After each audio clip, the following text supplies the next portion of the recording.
A new study shows the record heat waves Europe has been experiencing are melting glaciers in the Alps at a record pace. Data shows glaciers are on track for their highest mass losses in at least 6 decades. Seung-jae with more. Blistering heat waves in Europe have claimed lives and destroyed land. And now, high temperatures are melting glaciers in the Alps at a record pace. According to data reported by Reuters, glaciers are melting at rates unseen in at least 60 years of record-keeping. Over at the Swiss Morteratsch glacier, 2 meters of mass melted away midway through the summer. On average, the glacier sees a seasonal melt of 1 meter annually. So at the first stage we measured, we had about 2 meters of melt. And the most extreme year since we have been measuring was 1 meter per year. So we have already melt of 2 meters, and it's midway of summer.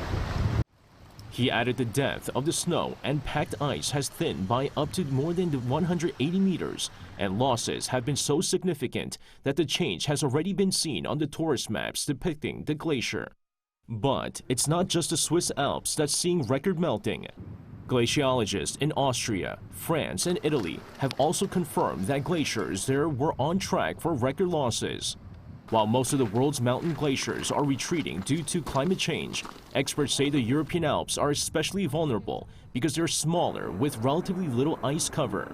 Not to mention, temperatures in the Alps are warming around twice as fast compared to the global average. It also didn't help that the winter of 2021 saw very little snow. While the vanishing glaciers are already endangering lives, Swiss citizens are also concerned about the effect on their economy. Some of the ski resorts in the region, which rely on these glaciers, are now covering them with white sheets to reflect sunlight and reduce melting. And there are fears that things may get worse. Studies show that alpine glaciers are expected to lose more than 80% of their current mass by 2100 if greenhouse gas emissions continue to rise. Seung-jae, Arirang News.